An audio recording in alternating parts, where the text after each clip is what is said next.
Que la paix et la grâce de Dieu soit avec vous tous aujourd'hui, mes frères et sœurs. Aujourd'hui, nous allons faire Matthieu 19 du verset 1er jusqu'au verset 12. Nous allons prier par grâce à Dieu vivant. Amen. Père, nous te disons merci pour ta grâce et ta miséricorde. Merci pour la semaine de faveur.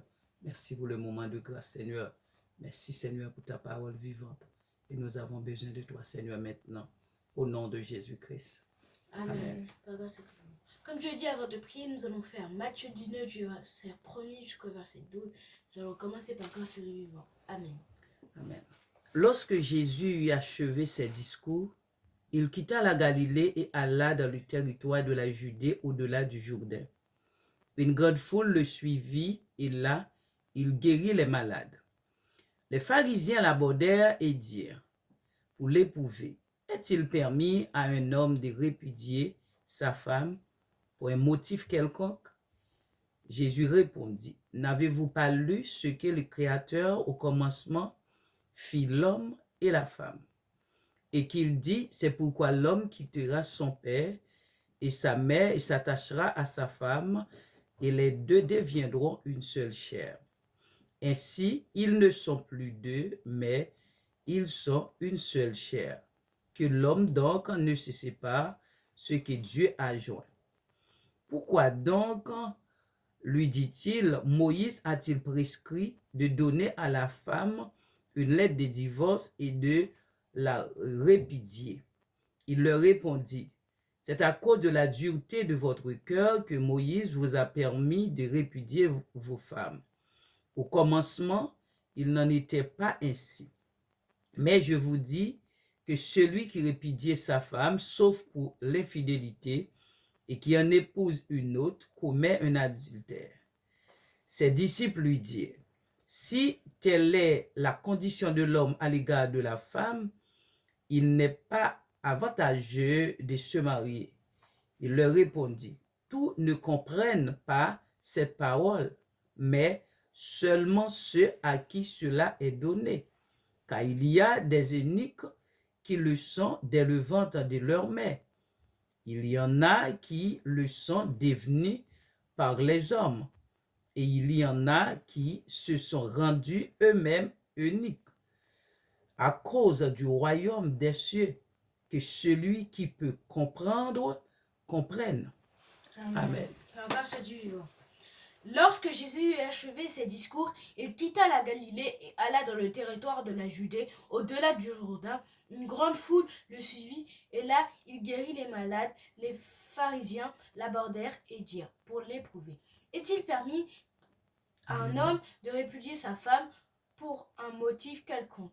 Il répondit, n'avez-vous pas lu ce que le Créateur au commencement fit, l'homme et la femme, et qui dit, c'est pourquoi l'homme quittera son père et sa mère et s'attachera à sa femme, Et les deux deviendront une seule chair. Ainsi, ils ne sont plus deux, mais ils sont une seule chair. Que l'homme donc ne sépare pas ce que lui dire, ce que Dieu a joint. Ce que Dieu a joint, mais pourquoi donc lui dire-t-il, Moïse a-t-il prescrit de donner à la femme une lettre de divorce et de la répudier? Il leur répondit, c'est à cause de la dureté de votre cœur que Moïse vous a permis de répudier vos femmes. Au commencement, il n'en était pas ainsi, mais je vous le dis, celui qui répudie sa femme, sauf pour infidélité, et qu'il épouse une autre, commet un adultère. Ses disciples lui dirent, si telle est la condition de l'homme à l'égard de la femme, il n'est pas avantageux de se marier. Il leur répondit, tous ne comprennent pas cette parole, mais seulement ceux à qui cela est donné, car il y a des eunuques qui le sont dès le ventre de leur mère, il y en a qui le sont devenus par l'homme, il y en a qui sont rendus eux-mêmes eunuques à cause du royaume des cieux. Que celui qui peut comprendre, comprenne. Amen. Amen. Lorsque Jésus eut achevé ses discours, il quitta la Galilée et alla dans le territoire de la Judée, au-delà du Jourdain. Une grande foule le suivit, et là, il guérit les malades. Les pharisiens l'abordèrent et dirent, pour l'éprouver, est-il permis à un homme de répudier sa femme pour un motif quelconque? Il répondit, n'avez-vous pas lu que le Créateur au commencement fit l'homme et la femme, et qu'il dit, c'est pourquoi homme quittera son père et sa mère et s'attachera à sa femme, et les deux deviendront une seule chair. Ainsi, ils ne sont plus deux, mais ils sont une seule chair. Que l'homme donc ne se sépare pas de ce que Dieu a joint. Pourquoi donc lui dirent-ils, Moïse a-t-il prescrit de donner à la femme une lettre de divorce et de la répudier? Il leur répondit, c'est à cause de votre dureté de votre cœur que Moïse vous a permis de répudier vos femmes. Au commencement, il n'était pas ainsi. Mais je vous dis que celui qui répudie sa femme, sauf pour l'infidélité et qui en épouse une autre, commet un adultère.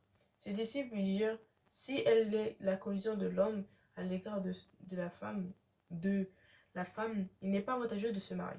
Il répondit, tous ne comprennent pas cette parole, mais seulement ceux qui a cela est donné. Car il y a des eunuques qui le sont dès le ventre de leur mère. Il y en a qui le sont devenus par les hommes, et il y en a qui sont rendus eux-mêmes eunuques à cause du règne des cieux. Que celui qui peut en comprendre, comprenne. Amen. Amen. Par grâce à Dieu vivant. Comme on va méditer la parole parce que c'est très important, on vous le dit, le redit, c'est très très important. Hyper important de méditer la parole comme si on lisait la parole comme si c'était sans valeur. On vous redit le même exemple à chaque fois, mais c'est pour vous faire comprendre qu'il faut méditer la parole. Donc c'est ce qu'on va faire aujourd'hui. Amen. Amen. Lorsque Jésus eut achevé ses discours, il quitta la Galilée et alla dans le territoire de la Judée, au-delà du Jourdain. Une grande foule le suivit. Ah, pardon, j'ai fait un verset, merci. Jésus, après achevé ses discours, il quitta la Galilée et allait dans la Judée, au-delà du Jourdain. Une grande foule le suivit et là il guérit les malades. Ça veut dire que Jésus avait été beaucoup célèbre dans les moments comme ça. Et beaucoup de gens ont entendu que oui, Jésus a guéri les malades. Beaucoup de gens se sont rassemblés et Jésus a guéri tous les malades qu'il y avait. Voilà. Les pharisiens l'abordèrent et dirent, pour l'éprouver, est-il permis à un homme de répudier sa femme pour un motif quelconque? Ils voulaient encore tenter Jésus comme à chaque fois. Bien sûr, on sait déjà tous bien. C'est écrit, c'est dit. Est-ce qu'on a le droit de répudier sa femme, c'est-à-dire la quitter, partir, l'abandonner ou faire une lettre de divorce, la divorcer, pour un motif quelconque, c'est-à-dire n'importe quoi, t'as fait ci, t'as fait ça, voilà. Il répondit, n'avez-vous pas lu le Créateur au commencement fit l'homme et la femme? C'est-à-dire que Jésus lui dit, t'as pas vu... Au début, dans la Bible, ils disent que Jésus a créé l'homme et la femme. On va voir un rapport pourquoi l'homme et la femme. Et qui dit, c'est pourquoi l'homme quittera son père et sa mère et s'attachera à sa femme et les deux deviendront une seule chair. En fait, il dit, c'est pourquoi Dieu a dit que Dieu a créé l'homme et la femme pour se joindre. Et eux deux, il va quitter son père et sa mère, et eux deux, l'homme et la femme, vont former une seule chair. Voilà. Ainsi, ils ne sont plus deux, mais ils sont une seule chair. Que l'homme donc ne se sépare pas de ce que Dieu a joint. C'est-à-dire que, comme le frère il dit que quand une femme et un homme en Christ se marient, c'est plus deux chairs, mais c'est une personne à la fois, sauf dans deux corps différents. Et que l'homme ne peut pas se séparer de ce que Dieu a mis ensemble. Voilà. Pourquoi donc lui dirent-ils, Moïse a-t-il prescrit de donner à la femme une lettre de divorce et de la répudier?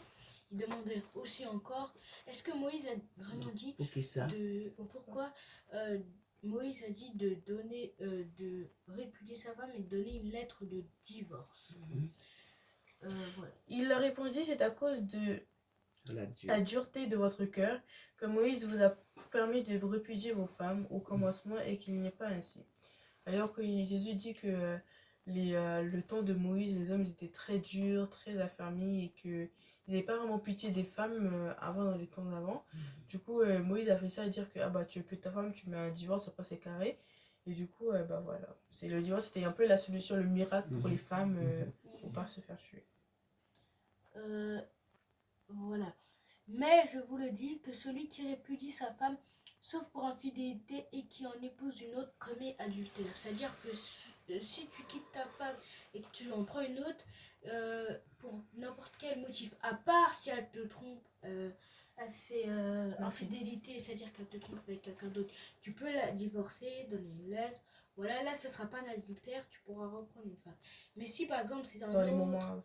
voilà, si c'est un autre, genre tu te sens pas bien avec elle, t'as plus envie de rester, tu prends une autre femme, là c'est un adultère. Là t'as commis un adultère, c'est mauvais dans la Bible, donc je vous conseillerais de jamais faire ça pour votre dossier ne soit pas gâté à cause d'une simple erreur, parce que vous ne sentez pas bien. Les disciples lui dirent, si telle est la condition de l'homme à l'égard de la femme, il n'est pas avantageux de se marier. C'est-à-dire que les disciples, toujours dans les esprits, pas encore dans Jésus, ils disent que bah, ça sert à quoi de se marier si on n'a pas le droit d'épouser plein d'autres. Disciples de Jésus, là. Ouais, voilà. Peut-être c'est vers leur première phase et tout de comprendre. Mais ils disent que oui, ça sert à quoi de se marier si on peut avoir plusieurs femmes. Voilà. Ils étaient un peu habitués à autant d'avant. Avec le système. Il leur répondit, tous ne comprennent pas cette parole, mais seulement ceux à qui est donnée. Donc cette parole, les deux questions qu'ils ont demandé, ces paroles, les réponses, il y a peu de gens qui peuvent les comprendre, mais les seules personnes qui peuvent les comprendre, c'est à qui a été donné. Les personnes qui restent dans la parole, qui lisent la Bible tous les jours, qui méditent, qui reprennent Dieu a chaque jour, choisi. qui restent dans la Bible, que Dieu a choisi, et que Dieu bénira de jour en jour, et que leur gloire, leur force spirituelle augmente, s'accumule de jour en jour. Amen. Voilà. Car il y a des eunuques qui le sont dès le ventre de leur mère. Il y en a qui le sont devenus par les hommes. Il y en a qui sont rendus eux-mêmes eunuques à cause du règne des cieux. Que celui qui peut comprendre, comprenne. Ça veut dire qu'il a dit qu'il y a des eunuques qui sont directement nés dans le ventre de leur mère. Il y a des eunuques qui sont devenus en grandissant. Il y a des eunuques qui se sont rendus Par les hommes. ouais, lui-même comme ça pour le royaume des cieux, pour la gloire de Dieu. Et ils disent que bah, celui qui comprenne et qui arrive à comprendre ne comprend. Parce qu'il n'y a pas beaucoup de gens qui peuvent comprendre ça, Oui, parce que c'est une chance. Parce que ce sont des paroles très difficiles. Très difficiles. Spirituellement. Très difficiles. Nous voyons, ils ont beaucoup de personnes qui sont mariées, qui sont divorcées. C'est pas aussi facile du tout. Bon, c'est seulement Dieu qui peut nous sauver dans cette situation. C'est une situation chaotique. Pour maintenant, c'est très difficile. Très difficile. Vous avez des questions pour la fête de Jésus-Christ? Non. Donc n'hésitez pas à partager cette vidéo. Comment on fait ce travail, car c'est très dur, que Dieu nous a donné, nous a encouragé, nous a donné la force pour faire ça, pour nous aider. Donc n'hésitez pas à partager, à commenter si vous avez des questions. Abonnez-vous, likez, c'est pour nous soutenir, n'oubliez pas ça. Mais la chose prioritaire à tout, bon, bien sûr pas à Jésus-Christ, mais à tout, entre liker, commenter, s'abonner et partager, c'est partager pour que la parole de Dieu se répande en masse, c'est-à-dire que beaucoup de gens pourront l'apprendre et beaucoup de gens pourront se faire sauver par Jésus-Christ, donc pour éviter l'enfer. Et c'est ça, pour cette raison qu'on fait ce programme. Donc on va prier pour la fin et on remercie le Seigneur Jésus-Christ pour ce qu'il a fait pour nous aider dans ce programme. Amen. Père, nous te disons merci pour ta grâce et ta miséricorde. Merci pour ta parole, Seigneur. Ta parole est très difficile et très dure pour nous, Seigneur. Le chemin de la vie, le chemin du paradis, le chemin de ta gloire, c'est pas un chemin aussi facile. Seigneur, aidez-nous à traverser les montagnes. Aidez-nous, Seigneur Dieu, dans les chemins très difficiles, dans les situations que nous ne pouvons pas arriver. Nous croyons, Seigneur, dans ta présence. Nous te disons merci, Père, au nom de Jésus-Christ. Amen. Que Dieu vous bénisse. Au revoir. Abondamment. Au revoir, mes bien-aimés.